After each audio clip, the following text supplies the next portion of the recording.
How you plan to be inclusive as president. Speak about North Carolina bathroom law in particular. Oh, I had a feeling that question was going to come up, I will tell you. Well, look, North Carolina did something that was very strong, and they're paying a big price, and there's a lot of problems. And I heard one of the best answers I heard was from a commentator yesterday saying, leave it the way it is right now. There have been very few problems. Leave it the way it is. North Carolina, what they're going through with all of the business that's leaving and all of the strife, and that's on both sides. You know it is. There have been very few complaints the way it is. People go, they use the bathroom that they feel is appropriate. There has been so little trouble, and the problem with what happened in North Carolina is the strife and the economic punishment that they're taking. So I would say that's probably people the best working way. in your organization? I don't know. No? I really don't know. I probably do. I really don't know. So if Caitlyn Jenner were to walk into Trump Tower and want to use the bathroom, you would be fine with her using any bathroom she chooses? That is correct. Oh my God, a trans woman in New York. I got to take a pee. Anyway, oh my God, the Trump International Hotel. I love this. Okay, last week, Donald Trump said I could take a pee anywhere in a Trump facility. So I am going to go take a pee in the ladies' room.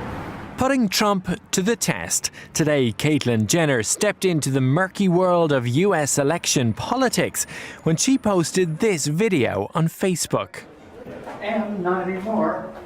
Today, I'm going to talk to you about a few things, most of them pertaining to gender identity, and all that stuff. Like, before I begin though, like, when I say gender, like, what do you think that is?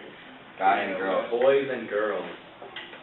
That is where you're kind of right. You're pretty much right. I'm actually going to get into that. Penis and vagina. Not sex. Sex and gender are different. Is anatomy, it's like, you know, your body parts, your chromosomes, all that. Gender is your mental sense. Miraloma Elementary School, which is in that town, has eliminated separate bathrooms for boys and girls. The bathrooms there are now gender neutral. All the signs on the doors are gone, and the little kids going to that school can go pee in any of the bathrooms that they want to.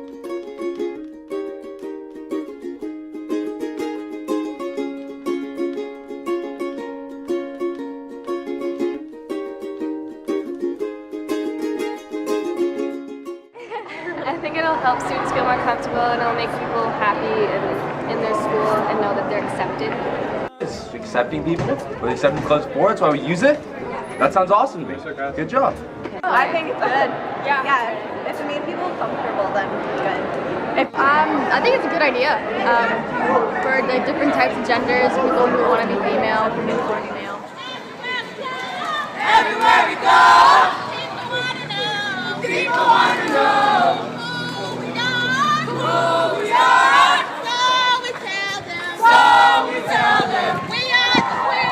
We are the queer youth. Mighty, mighty queer youth.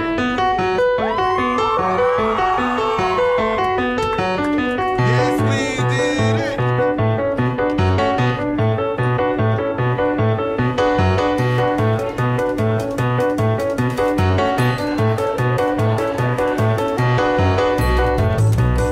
This is where students would say they oftentimes either get bullied or feel uncomfortable. It was in the restrooms. At times they would have to hold it and not go to the restroom all day long, and that was unhealthy for them.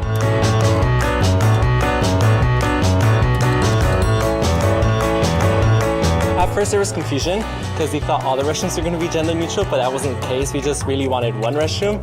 This restroom is important so all students could feel comfortable, not just LGBT students.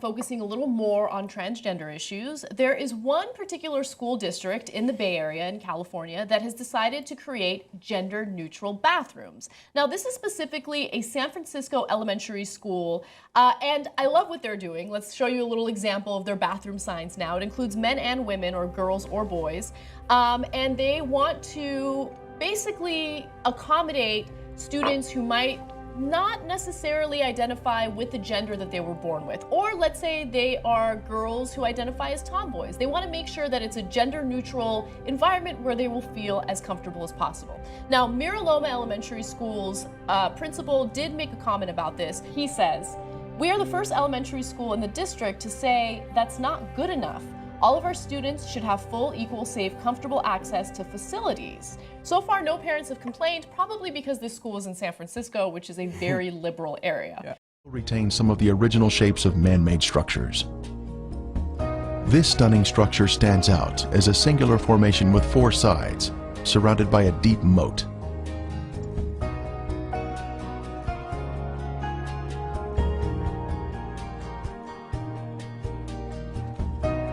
We move in closer to inspect the unusual features evident on the side of the formation.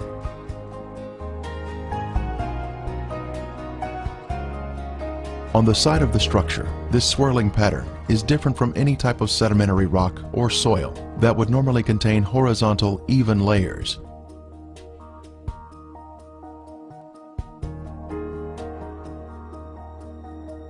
These swirling designs were also seen in other ashen formations in the cities. This is evidence of extreme heat, up to 6,000 degrees Fahrenheit, where thermal ionization occurs, when the electrons repel and attract, forming these unusual swirling designs.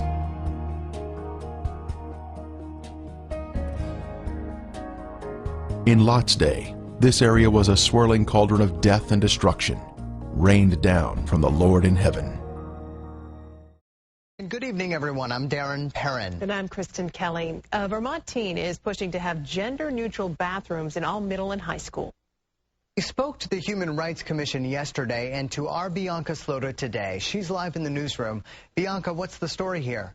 Well, Darren and Kristen, Kyle Yard Chase says he's speaking out for himself and for other Vermont teens whose genders don't match their biological sex. If you think life is complicated, try dealing with a transgender girl texting a boy she just met at school. She's made a new friend, and it's a boy. So I tell her, you know, if you're gonna have friends that are boys, they need to know immediately. I wanted to tell you that I was transgender, which means that I was a boy, but I became a girl. So I have a girl brain, but a male body. A few moments later, the boy responds, obviously confused. He just sent me, but you have a girl body, right? That's a very difficult question to ask. Why don't you tell him to watch the videos first? Jazz texts him back to watch this online video of her, hoping it will help him to understand. And I think like a girl, but I just have a boy body. Oh, that's a cute video. So what parts of a boy do you have? What are you gonna say? The P word. You are? The P word.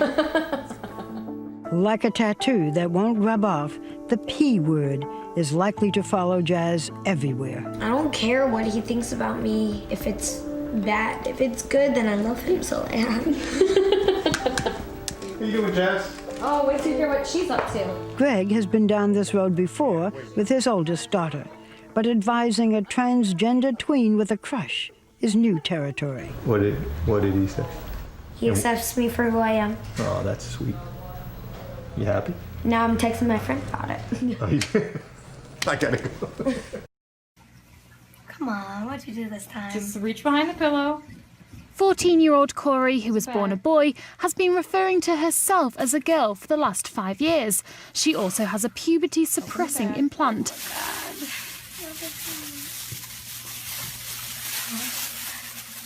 Oh my God. She has been waiting 2.5 years to receive her first hormone dose, and her mum managed to capture her emotional reaction on video.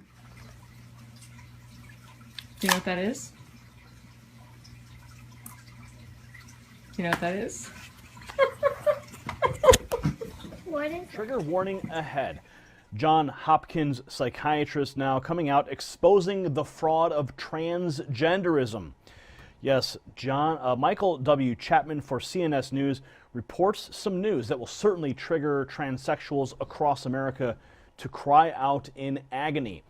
Dr. Paul R. McHugh, the Distinguished Service Professor, there he is right there, on the left, of course, He's a distinguished service professor of psychiatry at Johns Hopkins University, and he's also the former psychiatrist-in-chief for Johns Hopkins Hospital, who has studied transgendered people for 40 years, said it is a scientific fact that transgendered men do not become women, nor do transgendered women become men. All such people, he explained in an article for the Witherspoon Institute, become feminized men or masculinized women, counterfeits or impersonators of the sex with which they identify.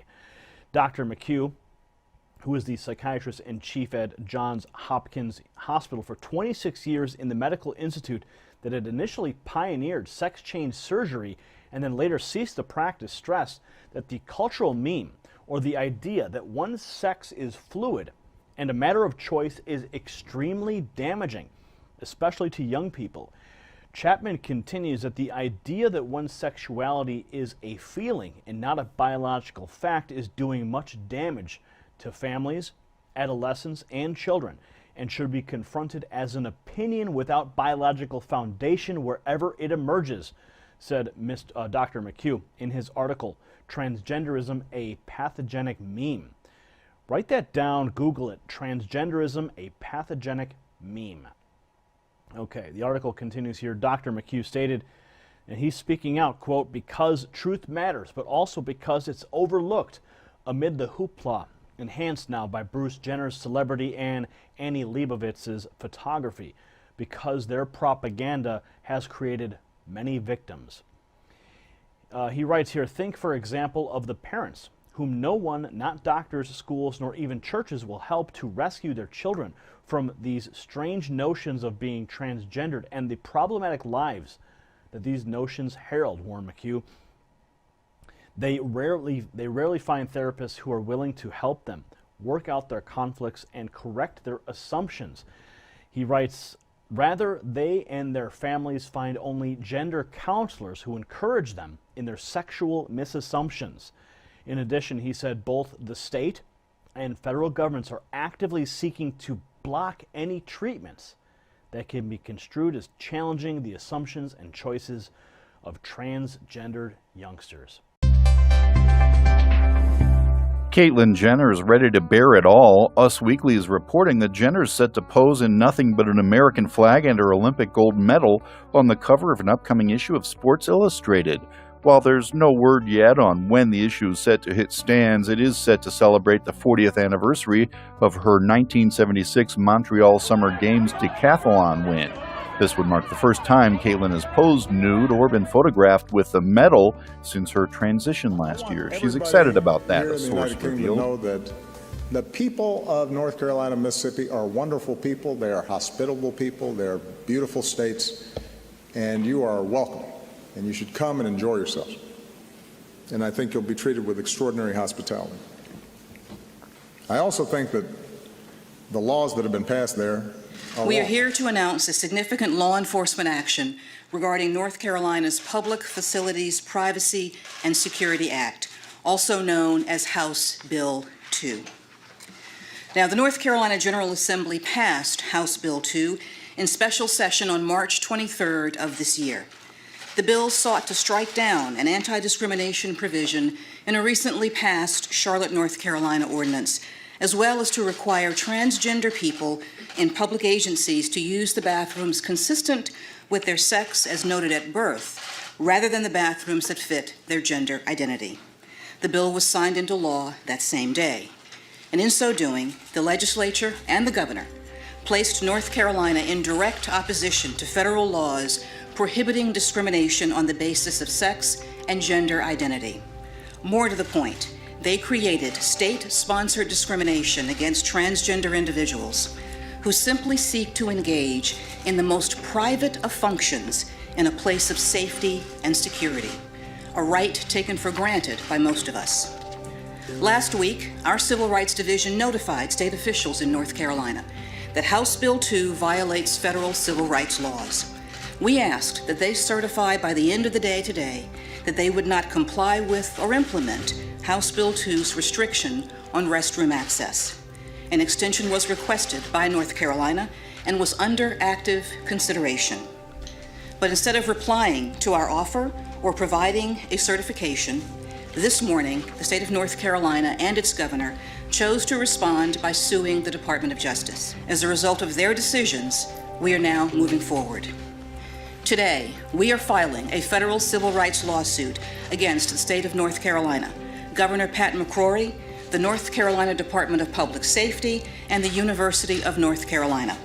We are seeking a court order declaring HB 2's restroom restriction impermissibly discriminatory, as well as a statewide bar on its enforcement.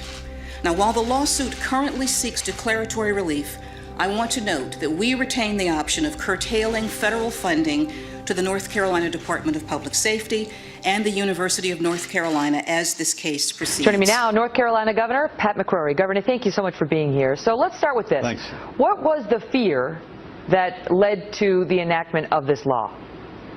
Well, let me just correct the introduction story. The Charlotte Ordinance was a mandate on all private businesses that have public facilities to require them to allow gender identification as the tool on which restroom an individual should use.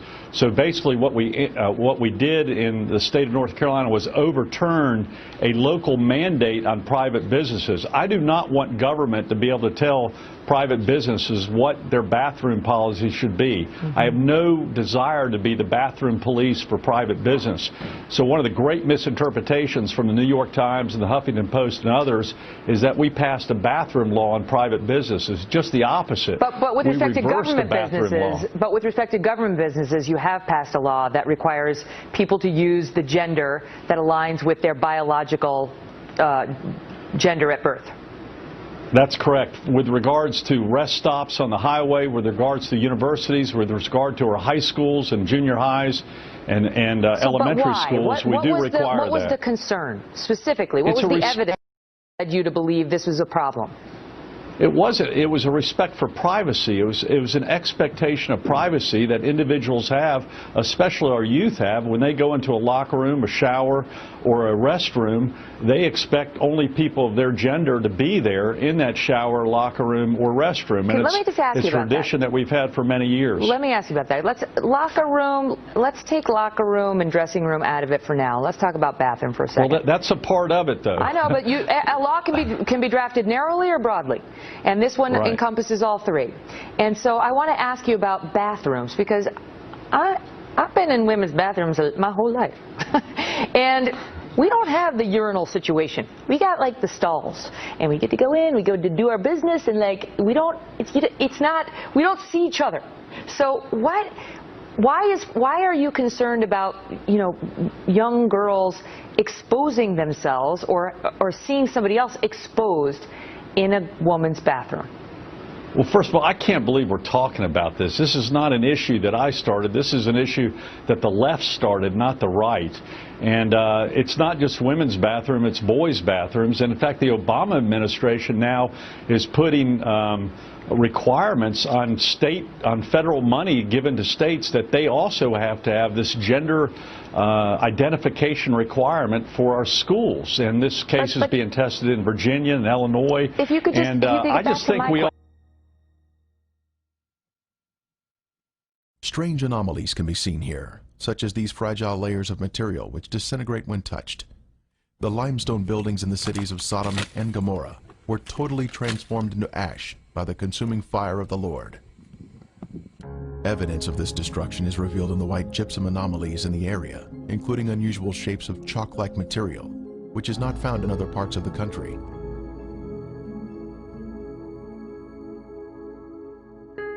Even layers of white and gray material can also be seen, comprising gypsum and ash. At the time of Elijah on Mount Carmel, the Lord sent down a superheated fire from heaven, consuming the stone altar and sacrifice, turning them into ashes. Then the fire of the Lord fell and consumed the burnt sacrifice, and the wood, and the stones, and the dust, and it licked up the water that was in the trench. We are also told, "For the Lord your God is a consuming fire, a jealous God." When God unleashes a consuming fire, it will turn stone into ashes. At the perimeter of this city, one can see this amazing Sphinx still standing today. It was a pagan symbol positioned at the edge of town and was thought to protect the inhabitants from harm. The Sphinx stands alone as a singular structure with a defined shape.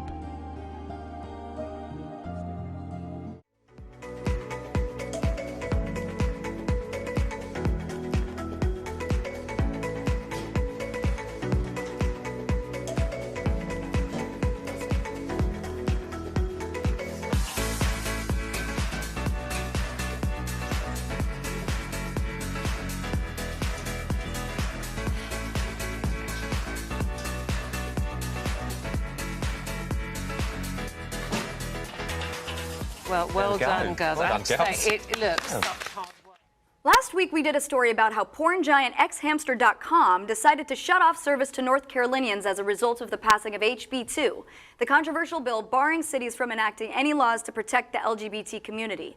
The bathroom bill provision targets transgender individuals, saying that people may only use bathrooms corresponding to the gender on their birth certificate as opposed to the gender they identify with.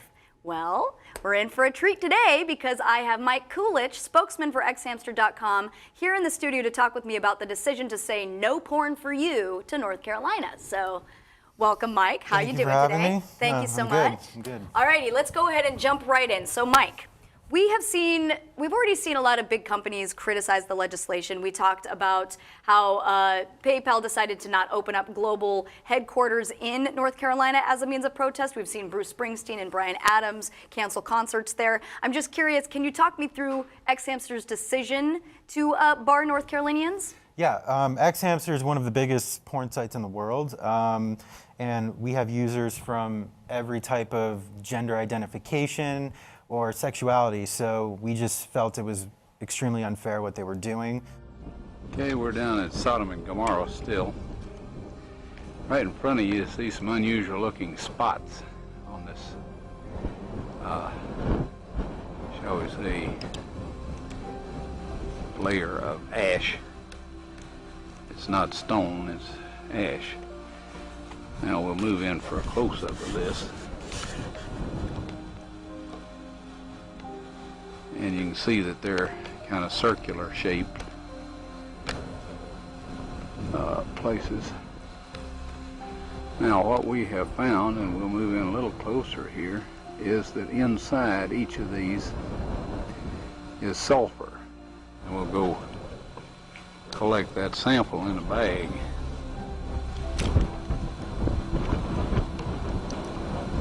Before I started using this knife, it was very, very sharp.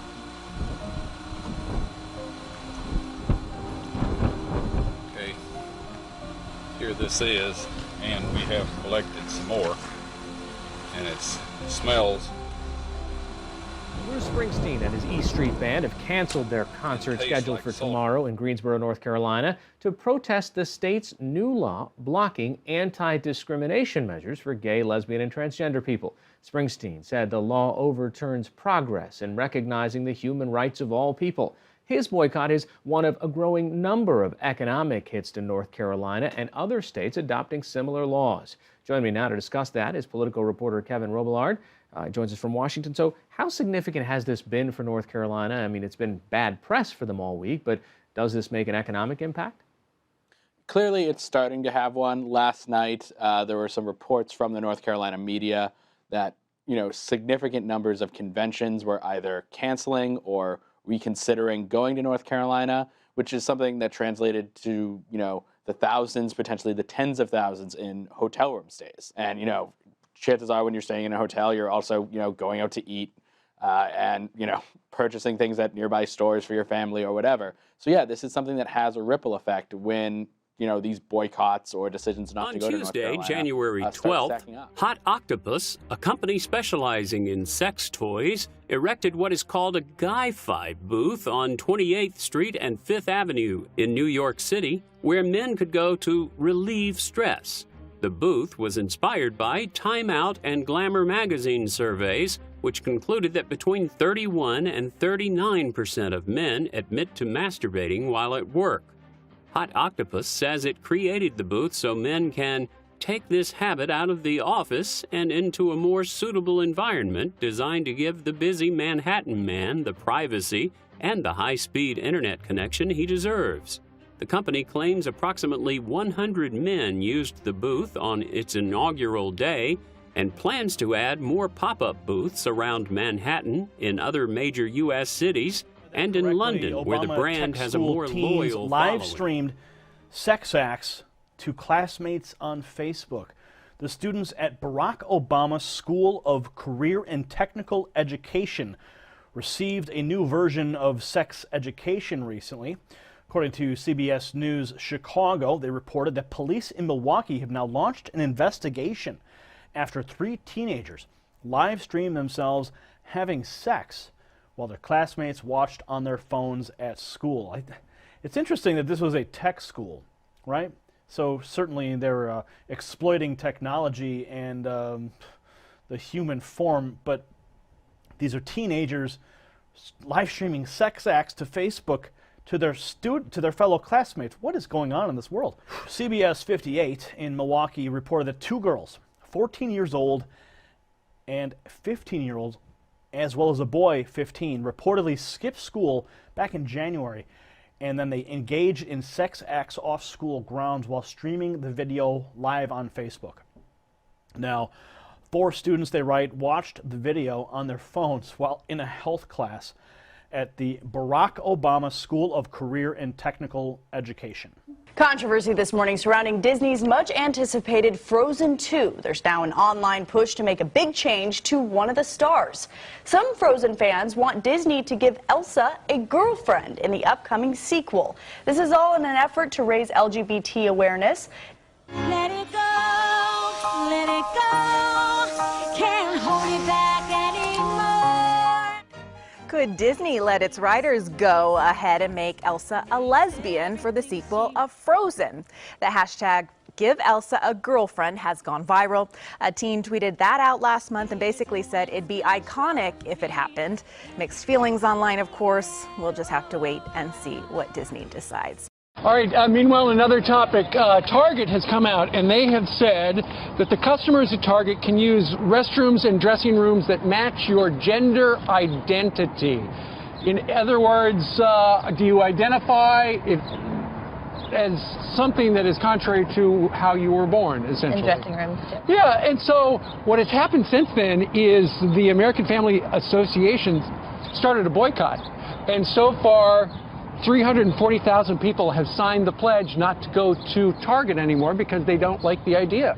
I can say all my neighbors feel very, very virtuous because they're on the side of Target here. They feel like good people. Here's what they don't care about: the fact that 1/5 of American households have no wage earner at all. That half of Americans can't come up with $400 on a day's notice. The country is getting poorer.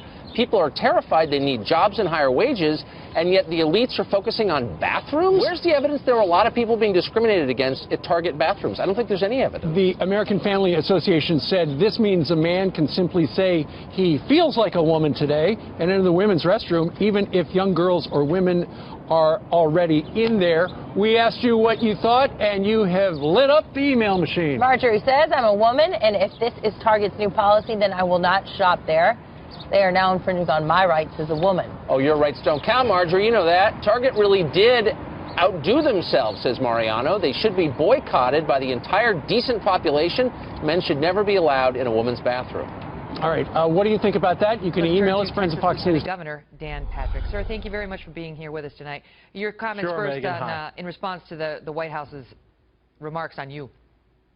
Well, first of all, when all you can do is personally attack someone in less than 24 hours after you have a new policy out, you already know they're on the defensive. And by the way, for the record, I spent 8 years in Senate Education, was the chair of education. As lieutenant governor, I oversee a budget of about $40 billion, 6 million students, 1,200 school districts, and 330,000 teachers. Done more so than I know radio. a little bit about education, more than Josh or the president does. This has nothing to do, this policy, to enhance education in our country. It won't improve reading skills or math scores. It won't help kids graduate. This will do nothing but be more disruptive Megan, to our schools. Look, I was talking to a teacher just a little bit ago, and they say, you know, we have a tough enough time with boys in the locker room and girls in the bathroom. When you start bringing in 14-year-old boys with 14-year-old girls to shower together, 7-year-old children co-mixing in the bathroom, it's going to be chaos in our schools. The president, by the way, he threatens to take away funding. Let's just have a back and forth on it. Let's just have a back and forth on it rather than just talking straight through. Because this is what the other side says. This is the reality.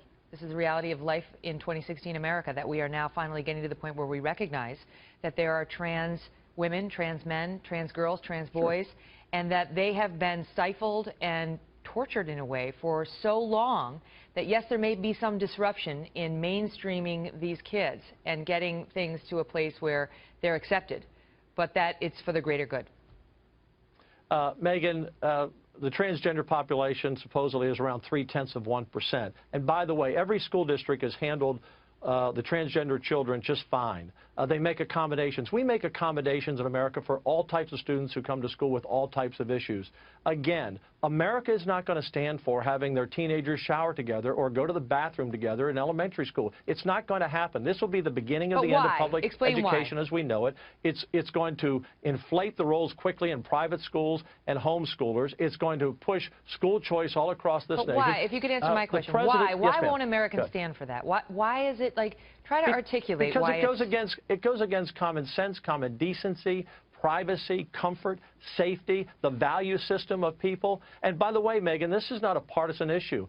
In Houston, I helped fight back an ordinance that would have allowed men in ladies' rooms. And we defeated that ordinance in a Democrat city 2-1.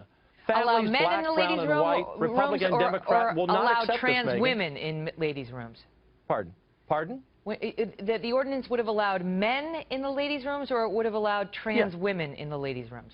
No. Well, here's what people don't understand. When you pass these ordinances and these rules, particularly in the adult sector, it says any person, any man who feels like he's a transgender, he feels like he's a woman, can go in. They don't have to be dressed like a woman. They can be dressed like an ordinary man. And what this creates, Megan, is a great loophole for all the sexual predators and sex offenders that if anyone Googles in their neighborhood, they'll be shocked of how many live around that area. Why can't the sex offenders just, I mean, like, a lot of sex offenders are men who molest men, who molest boys. Sure. Why is there an assumption that they need to sneak into the girls' room? Well, and it could be vice versa, but Megan, look, I have 4 grandchildren and 2 children. I don't want an 8-year-old granddaughter walking into a bathroom with a 30-year-old man there, and no one else does. Anyone who has a grandmother, mother, a wife, a sister, a daughter, granddaughter doesn't want them exposed to that. And she would never know that this is. What if that man looks like a woman, no, and she Megan, would never know you're that missing this, and this is what people are missing. I don't think I'm missing anything. No, Megan, look. Laws like this would allow any man at any time dressed any way to go into a bathroom. Do you have a big problem with that? Pardon? The point is this a problem? Is this a problem with men intentionally donning women's clothing so that they can sneak into the... And we will have problems in our schools if we have boys and girls showering together. Megan, this goes against, just again, common sense and common decency. Women deserve privacy in the bathroom. They deserve safety in the bathroom. There's no need for this policy. This is a policy, a solution in search of a problem. There isn't a problem. Again, the president needs to stay out of local school districts.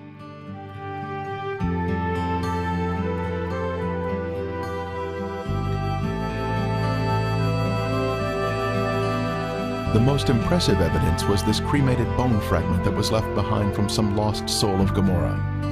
The bone marrow inside was cooked until it had turned white. This is a moving testimony of God's power to destroy those who reject the Holy Spirit. Are we in the will of God, allowing the Holy Spirit to guide us into obedience? Or are we part of the rebellious and lost? Have you seen him? Do you love him? Will you give up all to serve him? Do you know him?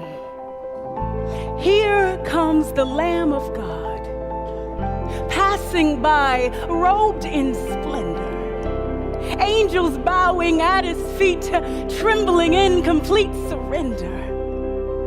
The heavens sing, clouds sway to the Ancient of Days. The core of the earth knows the Lord's worth and erupts in praise. every tree fruitfully blowing in the wind. They know all things hold together through him. And yet, the Christ condescends, not for the trees, elements, animals, or wind, but out of love, descended like a dove to make sinners his friends. But we prefer a theoretical knowledge. Mankind prefers examining natural things while neglecting opportunities to know the King of Kings. I said we prefer a theoretical knowledge, our degrees from Bible college, when the kingdom of God is so close at hand. We would be changed if we would be still and acknowledge the Son of Man. He has spoken in his word that he is the word. We can commune with him, our daily food that he willingly serves, but we'd rather spend the time on a blog reading something we overheard, rather than wrestling with God over these pages of truth. Wrestling not to win, but so that we would always lose. If necessary, walk away with a limp or a thorn in our side, so that we can humbly surrender any temptation to pride.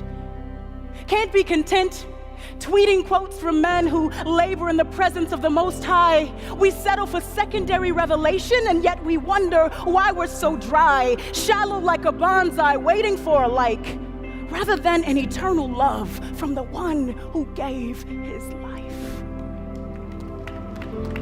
See, Jesus Christ, he's jealous for his glory. Before this globe was structured, he was crafting a supernatural story, starring his mercy, co-starring his grace, directed by the hand of God. Truth is, we should all be on our face, not on YouTube, rather lights, camera, action as we zoom into his crucifixion. The only sacrifice which does suffice should motivate our contrition and set ablaze our delight. Not gathering information to add to our spiritual resume, but digging in our heels to comprehend the depth of his majesty every day. Not reading the Bible to sound spiritually deep, but savoring his word because his truth is oh so sweet. Have you seen him? Do you love him? Will you give up all to serve him? Do you know him personally? Not heard it through the grapevine that his grapes were crushed and poured out wine? Have we tasted of his blood and eaten of his flesh? Experienced his power to exchange his life for our death? See, we were dead, worse than in a grave, enslaved by legions of demons. The prince of the air had us depraved. A spiritual death which transcends the flesh, creating an eternal heat wave, which we rightly deserve, but while in our sin, God graciously chose to save. Now we have peace and serenity, since we are no longer an enemy of the Trinity, free to get on our knees, confessing, Lord, I believe, as we put off sin and cleave to his divinity, counting it all lost for the sake of Christ.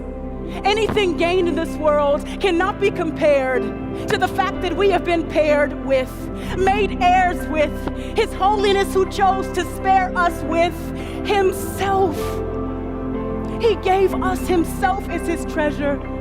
We have the privilege of loving him, our treasure.